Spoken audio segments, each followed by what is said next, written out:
What's up, guys? It's Tor Unlimited. I'm going to be showing you how to fix a water damaged iPhone 5C. I put the link in the description below with the kit I used. Comes with the extra battery, which is mostly the problem for all iPhones when you get it water damage, and it comes with the tools you need also. So the first thing you're going to do is unscrew the two Penelope screws with the screwdriver provided.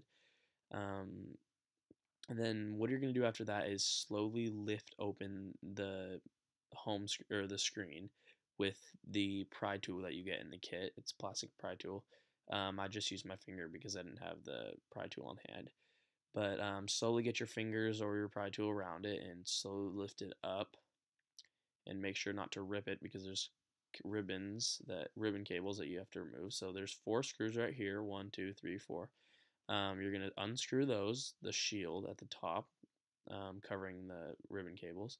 Unscrew those and make sure you keep them in place and keep them ordered because they're different sizes in the shield. So I took the shield off here and then slowly use your pry tool to lift open the 3 ribbon cables. Make sure not to rip them.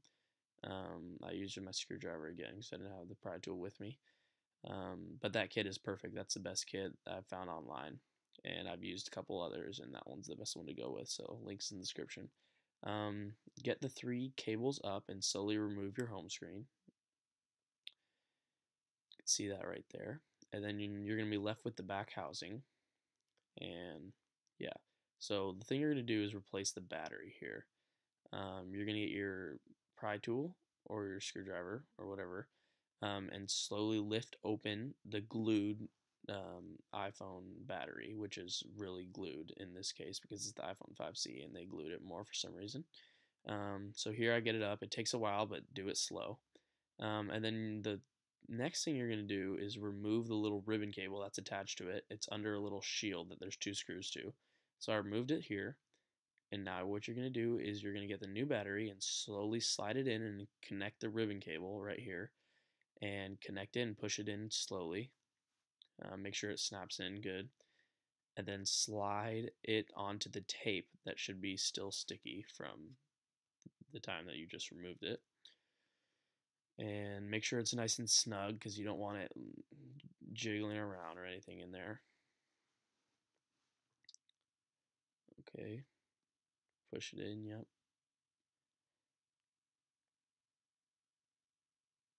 Okay, so the next thing you're going to do is take your home screen and push on the 3 ribbon cables slowly and push it down, but you don't need to do any other steps. Um, just check if the battery works. So plug the 3 in and then turn on the home button. And you can see right there, I just showed you the water sensor on the phone and it's red. That means that it's been water damaged. So yeah, we can see that the phone turns on, so we're good. So we're not wasting time. And after you see that the phone turns on, we're gonna have to screw in the rest of the stuff, put everything back together, and close the phone. So basically just repeat the steps that you did, but backwards. So you check that it slides, the ringer works, home button works, power button works. Um, if it's not compressed against the bezel or the back housing, then the home button won't work, but it will work when you put it down because it's connected. Um, so now you're gonna put on the shield again and get the 4 screws and put them back in the same spots they were. I speeded it up for you. Um, so put them all 4 back in there, and then push down the home screen and make it sure it's nice and snug. Make sure it seamlessly fits with the bezel or the back housing. Not any bumps or anything, because if there is, just pull it up and push it back in again. So now you're going to take in the 2 Penelope screws at the bottom and put them back in, and use your Penelope screwdriver to screw them both back in. Screw them both back in. um, and then once you did that, you're pretty much done. Just turn the phone back on, check if the home button works again, and throw away your other battery. Make sure to recycle it safely because it's a lithium ion. And there you go. So tutorial signing out. Comment, rate, and subscribe, please. It really helps. Thanks.